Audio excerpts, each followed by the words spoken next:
Thermal injuries जो होती है वो दो टाइप की होती है, कोल्ड इंजरी और हीट इंजरी। कोल्ड इंजरी में दो इफेक्ट होंगे, जनरल इफेक्ट और local effect. Same heat injury में भी दो होंगे, जनरल इफेक्ट और लोकल इफेक्ट्स। अब जो जनरल इफेक्ट होंगे कोल्ड इंजरी में क्या होगा, हाइपोथर्मिया, बॉडी का टेम्परेचर जो होता है वो कम हो जाएगा, बॉडी का वो टेम्परेचर 35 से कम हो जाएगा, तो उसको जनरल इफेक्ट में आएंगे। इसको मेजर करेंगे तो रेक्टम पे करेंगे और एक लोअर एंड ऑफ ईसोफेगस पे करते हैं कोल्ड इंजरी में। अब इसमें जनरल इफेक्ट्स है तो लोकल इफेक्ट्स में आते हैं अपने ड्राई कोल्ड, जो फ्रीजिंग टेम्परेचर -2.5 डिग्री सेंटीग्रेड होता है, इसको फ्रोस्ट बाइट बोलते हैं। तो फ्रोस्ट बाइट इंपॉर्टेंट है। इसके अलावा एक होता है मॉइस्ट कोल्ड, एक हमने पढ़ लिया ड्राई कोल्ड, एक होता है पढ़े मॉइस्ट कोल्ड के लिए। मॉइस्ट कोल्ड में होता है ट्रेंच फुट या इमर्जन फुट। ट्रेंच फुट या इमर्जन फुट जो होता है वो सेलर्स और नेवी ऑफिसर्स में देखने जाता है, क्योंकि due to prolonged immersion under water. अब आप पानी में ज़्यादा देर तक रहोगे तो ठंडे पानी में ज़्यादा देर तक रहोगे तो आपके पैरों में छोटे छोटे से वो बन जाते हैं ट्रेंच फुट, इस टाइप के ये छोटे छोटे से बन जाते हैं, बोलते हैं अपन ट्रेंच फुट या सेलर्स फुट बोलते हैं। अब हीट इंजरी में क्या होता है कि हीट रिलेटेड सिंड्रोम्स आते हैं, जनरल इफेक्ट्स। तो लोकल इफेक्ट्स में क्या होगा, जैसे ड्राई हीट से फ्लेम में फायर देंगे तो जल जाएगा, ड्राई हीट मतलब खाली हीट है, तो जैसे मॉइस्चर, जैसे गर्म पानी वगैरह हॉट लिक्विड स्टीम डाला तो स्कार्ड्स बन जाएंगे। लेकिन इंपॉर्टेंट है कि ड्राई हीट से बर्न आता है और जो अपने मॉइस्ट हीट से स्कार्ड्स आते हैं। अब नेक्स्ट अपन कोल्ड इंजरी के बारे में अपन डिटेल में पढ़ेंगे यहाँ पे। इसमें थोड़ा सा कि हाइपोथर्मिया क्या होता है कि कोई भी ससेप्टेबल पॉपुलेशन है, जैसे ससेप्टेबल पॉपुलेशन कौन कौन सी होती है हाइपोथर्मिया के लिए, जिसमें बॉडी का कोर टेम्परेचर 35 डिग्री सेंटीग्रेड से कम हो जाता है 35 से। जैसे न्यूबॉर्न हो गए या एल्डरली पीपल हो गए जिनको हाइपोथायरॉइड है, तो उनमें क्या होता है कि हाइपोथायरॉइड है तो जो हाइपोथैलेमस, हाँ, वो जो होता है वो बॉडी का टेम्परेचर रेगुलेट नहीं कर पाता। और एल्कोहलिक पेशेंट्स में, अब एल्कोहल के केस में क्या होता है कि एक सेंस ऑफ वार्मथ होती है, जैसे डेथ हो जाती है।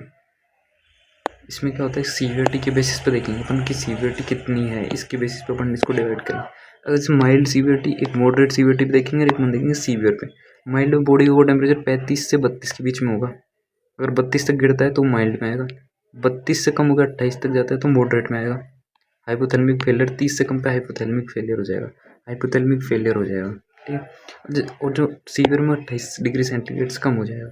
माइल्ड में 35 से 32 डिग्री सेल्सियस होगा, उसमें क्या होगा कि शिवरिंग होने लग जाएगी। सबसे पहले आपको ठंड लगती है तो शिवरिंग होगी, अगर उसके बाद आपको ज़्यादा ही ठंड लगेगी तो पहले तो शिवरिंग स्टॉप हो जाएगी, बॉडी के रिफ्लेक्स भी चले जाएंगे सारे। बॉडी में क्या होगी, जे वेव आने लग जाएगी, उसको बोलते हैं ओसबोर्न वेव। जे वेव को अपन क्या बोलते हैं, ओसबोर्न वेव, ईसीजी में दिखाई देती है वेव, उसको ओसबोर्न वेव बोलते हैं।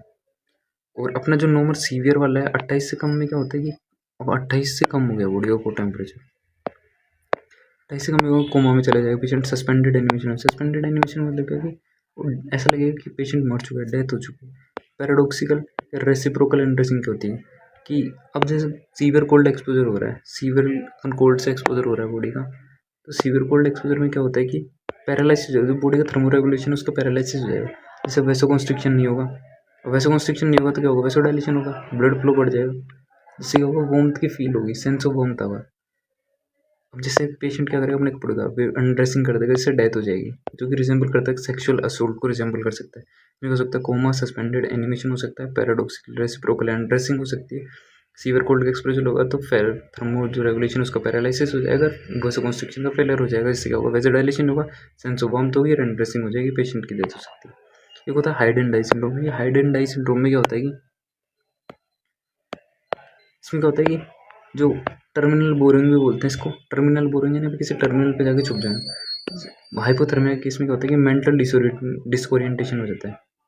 इसमें क्या होता है कि जो पेशेंट ऑफ कैबिनेट्स या नैरो स्पेसेस के अंदर जाके छुप जाता है, इसको बोलते हैं अपन मेंटल डिसोरिएंटेशन के कारण हाइड एंड सीक सिंड्रोम। वो जाता है, छुप जाता है और वहाँ पर उसकी डेथ हो जाती है।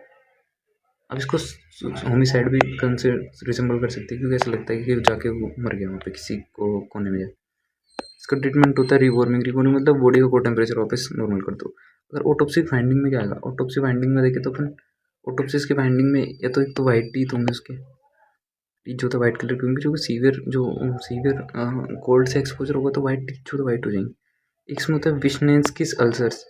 विशनेस्किस अल्सर में क्या होता है, ब्लीडिंग स्पॉट्स इन स्टमक में क्या होता है, ब्लीडिंग स्टॉप्स आ जाते हैं। ये इंपॉर्टेंट क्वेश्चन है कि जो स्टमक होता है उसमें आ जाते हैं ब्लीडिंग स्पॉट्स आ जाते हैं स्टमक में। अपने स्टमक में अंदर क्या होता है, ब्लीडिंग स्पॉट्स हो जाते हैं सर, इसको बोलते हैं विशनेस की सल्सर। ये होता है अपनी कोल्ड वाइट में, सीवियर कोल्ड। और पेनक्रियाटिक नेक्रोसिस हो जाता है। बॉडी का हाइपोस्टेसिस यानी पीएम स्टेनिंग, पोस्टमार्टम स्टेनिंग में क्या होगी, स्टेनिंग में पिंक कलर की बॉडी हो जाएगी, हाइपोस्टेसिस हो जाएगा। फ्रोस्ट बाइट क्या होती है, फ्रोस्ट बाइट मतलब सीवियर एक्सपोजर हो जाएगा ड्राई कोल्ड से, ड्राई कोल्ड में होता है। पेरीफेरिस पर होगा बॉडी के डिग्रीज ऑफ फ्रोस्ट बाइट एक होती है, 3 फ्रोस्ट बाइट की डिग्री होती है, तो फ्रोस्टनिप, सुपरफिशियल फ्रोस्ट बाइट और डीप फ्रोस्ट बाइट। फ्रोस्टनिप में क्या होगा, सबसे पहले वो रिवर्सिबल होगा पहले, अगर किसी ठंडे बर्फ से थोड़ा सा टच करोगे तो उसमें पेलर हो जाएगा, जो कि रिवर्सिबल होगा। उसके बाद में एनेस्थेसिया और इरिथमिया हो जाएगा, वहाँ पर फील होना बंद हो जाएगा। ग्रेड 1 में तो क्या होगा, पेलर कलर हो जाएगा। ग्रेड 2 में क्या हो जाएगा, वहाँ पर फील होना बंद हो जाएगा। ग्रेड 3 में क्या होगा, फील होना बंद हो जाएगा, रेडनेस हो जाएगी, किसी रेडनेस हो जाएगी, इसको बोलते हैं एरिथमिया, ठीक है। और इसके बाद में इडिमा, ब्लिस्टर्स और गैंग्रीन हो जाएगा डीप फ्रोस्टबाइट में, इडिमा, ब्लिस्टर्स, गैंग्रीन। डीप फ्रोस्टबाइट में होगा इडिमा, ये ग्रेड 3 में देखो इडिमा हो गया, रेडनेस आ गई और ब्लिस्टर्स बन गए, ये गैंग्रीन हो गया। ट्रीटमेंट इसका सेम रिवॉर्मिंग कर दो 37 to 40 डिग्री, जो बॉडी का नॉर्मल टेम्परेचर पे। अब हीट इंजरीज देखे तो हीट रिलेटेड जो सिंड्रोम्स उनको बोलते हैं, सबसे पहले 3 टाइप के होते हैं, हीट क्रैम्प्स, इसको माइनर क्रैम्प बोलते हैं, हीट क्रैम्प्स, हीट सिंकोप और heat stroke. Heat syncope important है। हीट क्रैम्प्स क्या होते हैं, हीट क्रैम्प आते हैं मतलब गर्मी की वजह से क्रैम्प आने लगे। सबसे पहले क्या होगा, जब गर्मी लगी तो स्वेटिंग होगी, सोडियम का लॉस होगा। सोडियम का लॉस होगा तो क्या होगा, मसल का स्पाज्म होगा, मसल स्पाज्म होने लग जाएगा।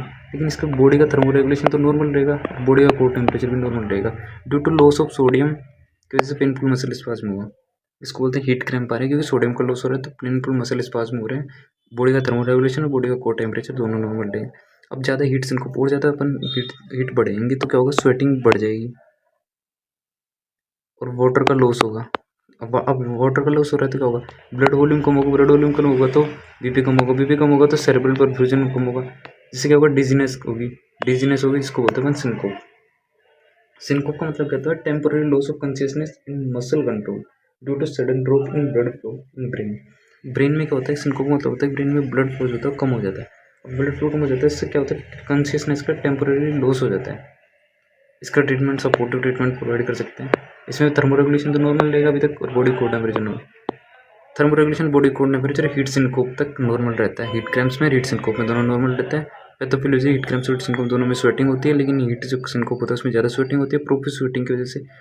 लेकिन जो हीट क्रैम्प्स होते हैं उसमें क्या होता है, सोडियम का लॉस होता है, इससे मसल स्पाज्म होता है। लेकिन हीट सिंकोप में बहुत ज़्यादा लॉस होता है वाटर का, जिससे क्या होता है, वॉल्यूम कम होता है, वॉल्यूम कम होता है, सेरेब्रल का परफ्यूजन हो जाता है, जिससे क्या होता है कि सिंकोप हो जाता है। सिंकोप मतलब क्या होता है, कॉन्शियसनेस का लॉस्ट हो जाएगा। क्यों लॉस्ट हो जाएगा, क्योंकि जो बॉडी है कि जो अपना जो ब्लड फ्लो है ब्रेन में कम हो जाएगा, उसको बोलते हैं सिंकोप। और प्रोफिस स्वेटिंग मतलब है कि एक्सेसिव स्वेटिंग होने लग जाएगी। अब हीट स्ट्रोक, हीट स्ट्रोक में क्या होता है, ये अपना हीट स्ट्रोक में मेडिकल इमरजेंसी कंडीशन होती है, कैजुअलिटी में आता है, ट्रायड होता है, इसमें 3 चीज़ होती है। तो सीएनएस डिसफंक्शन हो जाएगा, इसमें स्टार्ट होता है सीएनएस डिसफंक्शन हीट सिंकोप में, इसमें सीएनएस का डिसफंक्शन हो जाएगा बिल्कुल। और बॉडी का जो कोर टेम्परेचर वो 40 से ज़्यादा बढ़ जाएगा, 40.5 से ज़्यादा बढ़ जाएगा।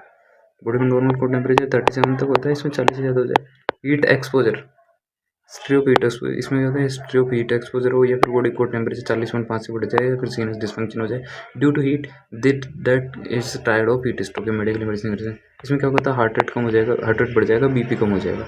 बीपी क्यों कम हो जाएगा, क्योंकि वॉल्यूम कम हो जाएगा, स्किन ड्राई हो जाएगी, स्वेटिंग खत्म हो जाएगी, क्योंकि बहुत ज़्यादा स्वेटिंग होगी तो एक्सेशन स्ट्रोक की वजह से पानी खत्म हो जाएगा बॉडी के अंदर, तो स्वेटिंग बंद हो जाएगी। ऑटोप्सी में क्या होगा, पोस्टमार्टम कैलोरिसिटी, बॉडी जो होती है वो ज़्यादा टाइम तक डेथ के कुछ टाइम तक तो बॉडी वार्म रहती है, लेकिन इसमें क्या रहेगी, ज़्यादा टाइम तक बॉडी वार्म रहेगी, ज़्यादा टाइम कुछ टाइम तक जो वार्म रहती है उसको बोलते हैं पोस्टमार्टम कैलोरिसिटी में, इसमें ज़्यादा टाइम तक हो जाएगा। और इसको बॉडी का कोर टेम्परेचर नहीं हो जाएगा, सीएनएस ही खत्म हो गया, सीएनएस में डिस्फंक्शन हो गया तो बॉडी कोर टेम्परेचर नहीं हो, और बॉडी का जो कोर टेम्परेचर वो तो बढ़ ही जाएगा, थर्मो रेगुलेशन खत्म हो जाएगा। बर्न्स के इसमें क्या होता है कि exposure to dry heat flame में फायर, अगर ड्राई हीट से एक्सपोजर हो रहा है फ्लेम फायर से तो उसको बर्न बोलेंगे। Duration of heat cause burns, duration of heat cause burns 44 degree centigrade 5 से 6 घंटे रखेंगे तो बर्न हो जाएगा, 65 डिग्री सेंटीग्रेड पर 2 सेकंड के लिए रखेंगे तो भी बर्न हो जाएगा।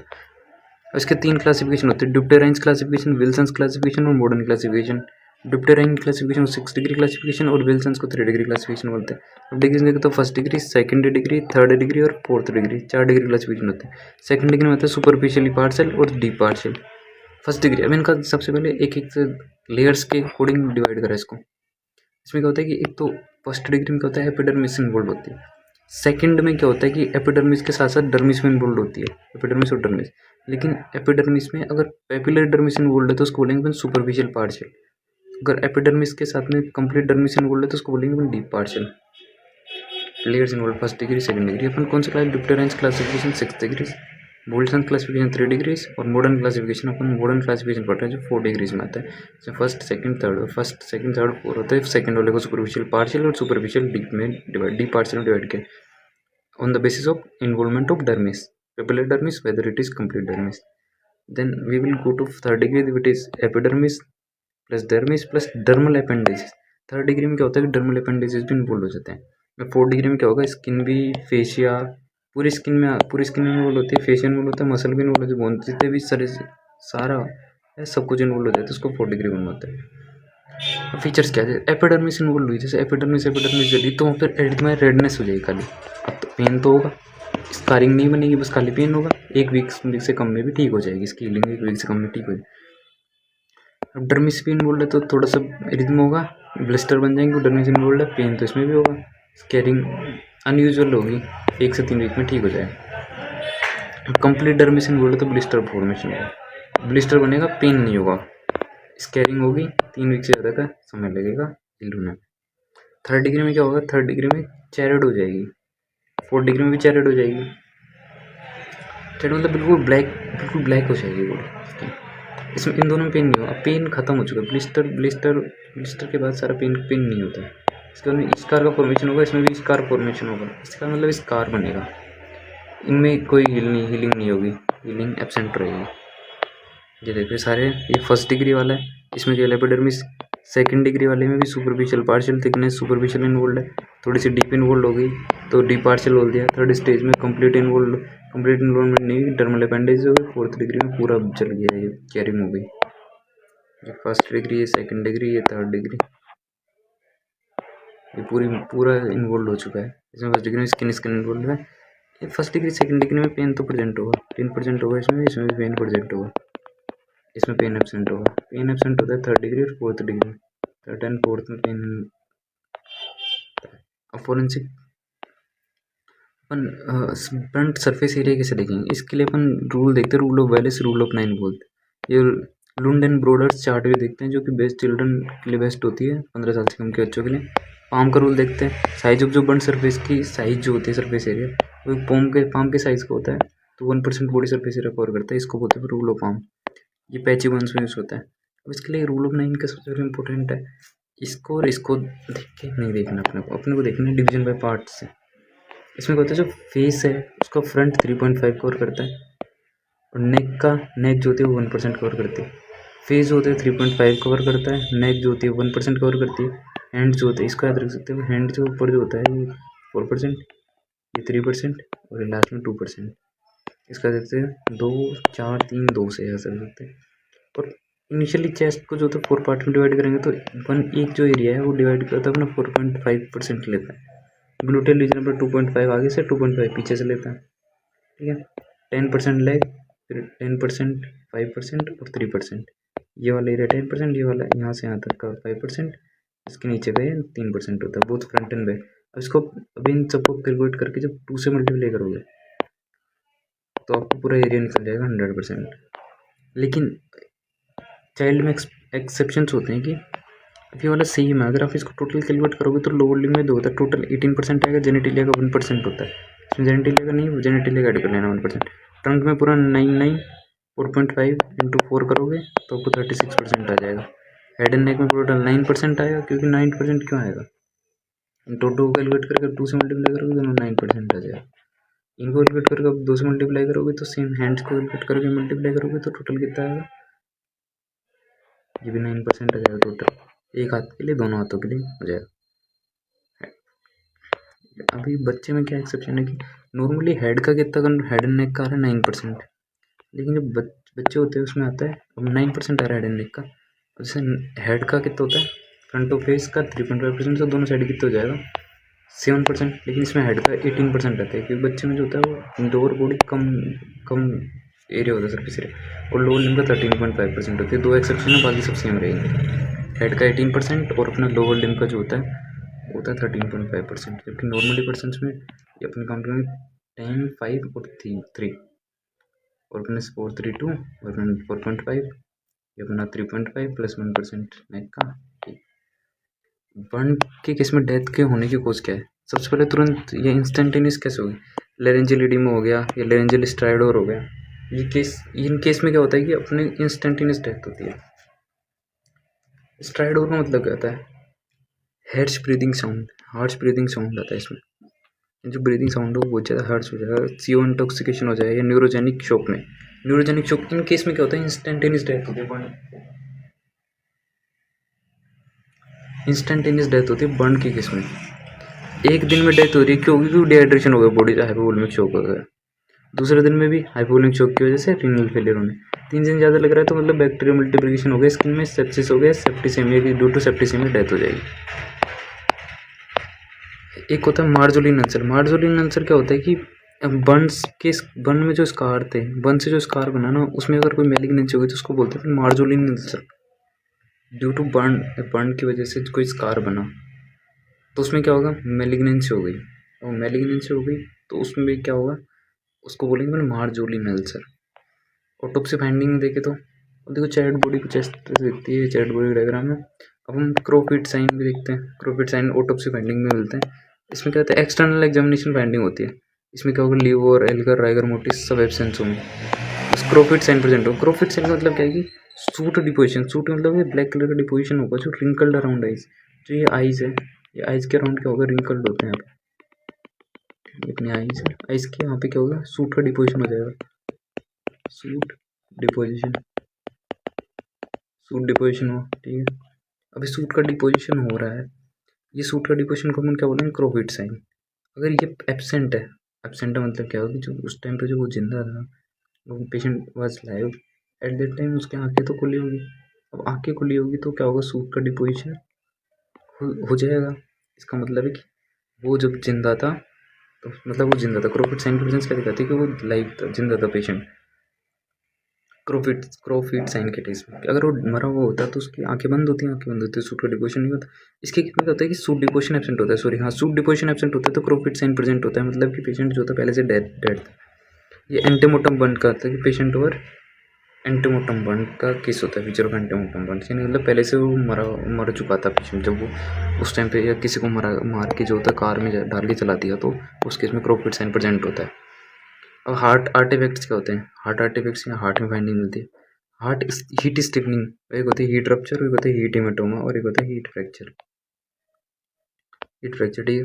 अगर मसल को एक्सपोज करेंगे हीट से तो प्रोटीन का कोगुलेशन होगा, तो क्या होगा? स्टिफनिंग हो जाएगी। जैसे स्टिफनिंग होगी इसकी बॉडी में, इसको बॉक्सर पुगलिस्टिक या फेंचर एटीट्यूड बोलते हैं। हीट स्टिफनिंग होती है, मसल ज़्यादा एक्सपोज होती है, प्रोटीन का कोगुलेशन हो जाता है। हीट रप्चर में क्या होता है? स्किन को हीट से एक्सपोज करेंगे तो स्किन की ड्राइंग होगी, स्किन क्या हो जाएगी? स्प्लिट हो जाएगी। तो अपन नॉर्मल केस में भी देखते हैं स्किन की जो होते हैं, स्किन को ड्राइंग स्किन हो जाएगी तो स्किन स्प्लिटिंग हो जाएगी। लेकिन इंसीजन भी तो ऐसा ही होता है, इंसीजन में स्किन स्प्लिट होती है। लेकिन इनमें डिफरेंस क्या है कि जो ये जो होता है लार्ज और इरेगुलर होते हैं, ये जैसे लार्ज और इरेगुलर होते हैं, कुछ इस टाइप के होते हैं, इस टाइप के बनते हैं स्किन में, इस टाइप से ये अलग अलग बनते हैं, सेपरेट। वो लार्ज होते हैं और इरेगुलर होते हैं। ये एक्सटेंसर सर्फेसिस पे दिखते हैं, जितनी बॉडी में एक्सटेंसर सर्फेस पे दिखेंगे। वेसल्स और नर्व्स जो होती है फ्लोर में इंटैक्ट रहती है, कोई ब्लीडिंग नहीं होती, बस पेल होती है, ना ही कोई वाइटल रिएक्शन होती है हीट रप्चर में। देन हीट हेमाटोमा में क्या होता है कि एपिड्यूरल जो स्पेस होता है उसमें रप्चर ऑफ एमिसरी वेन्स हो जाता है ड्यूरल वेनस साइनसेस में। हेमाटोमा में क्या होता है कि जो एपिड्यूरल स्पेस होता है due to rupture of emissary veins और dural venous sinuses. Epidural space में क्या होता है? एमिसरी वेन्स होती है और ड्यूरल वेनस साइनसेस होते हैं। इनमें क्या होता है? इनका रप्चर हो जाएगा तो क्या होगा? ब्लड फ्लो हो जाएगा एपिड्यूरल स्पेस में, ब्लड फ्लो हो जाएगा तो उसमें क्या होगा? हेमाटोमा हो जाएगा। हेमाटोमा हो जाएगा उसका मतलब क्या है कि पेशेंट का क्या होगा? हनीकॉम्ब अपीयरेंस आ जाएगी। पेशेंट ऊपर से देखेंगे तो ये देखो ब्लड फ्लो हो गया पूरे ब्रेन में। इसको ट्रोमेटिक एपिड्यूरल हेमोरेज से डिफरेंस क्या होता है कि इसमें चॉकलेट ब्राउन कलर का होता है, ये हनीकॉम्ब अपीयरेंस होती है। बायलेटरल कार्बोक्सी हीमोग्लोबिन होता है ब्लड क्लॉट में, दोनों साइड जो कार्बोक्सी हीमोग्लोबिन होता है वो ब्लड क्लॉट में प्रेजेंट होगा। कार्बोक्सी हीमोग्लोबिन, कार्बन हीट से क्या बनेगा? कार्बन डाइऑक्साइड बनेगी, वो हीमोग्लोबिन से अतिरिक्त करके कार्बन बनाएगा, कार्बोक्सी हीमोग्लोबिन बनाएगा, दोनों साइड बायलेटरली बनाएगा। हीट फ्रैक्चर में क्या होता है, drawing and caring of bone, bone जल जाएगी, काले बोन काली हो जाएगी, ब्लैक कलर हो जाएगा। तो स्कल में स्पाइडर वेब फ्रैक्चर होता है, लॉन्ग बोन्स पे स्ट्रीट एंड वेन्यू फ्रैक्चर्स होते हैं। स्पेसिफिक एंटीमोर्टम बर्न फाइंडिंग्स होते हैं निमोनिक इसका फायर। एंटीमोर्टम मतलब क्या है कि पेशेंट वाज अलाइव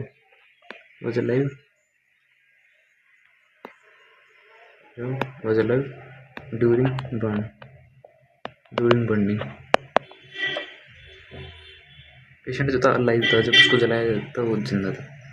फिर मतलब जैसे fluid in blister rich protein, fluid जो होता है वो blister rich in protein chloride में रिच होगा, क्योंकि उस टाइम पे उसकी बॉडी में एक्टिविटी होगी। Inflammation in sign, granule tissues healing, granulation tissues की हीलिंग होती रहेगी। रेडनेस, रेड लाइन रिपेयर और एंजाइम्स, इसको याद रख सकते हैं अपन, फायर से इसका निमोनिया है, ये सब याद करना पड़ेगा। इसके अलावा इंटरनल एग्जामिनेशन फाइंडिंग क्या होती है निमोनिया का, इसका 4CS में होता है carbon soot deposition in airways up to terminal bronchioles. अब जैसे अगर पेशेंट जिंदा था उस टाइम पे सांस ले रहा था, तो उसके जो टर्मिनल ब्रोंकियल्स होंगे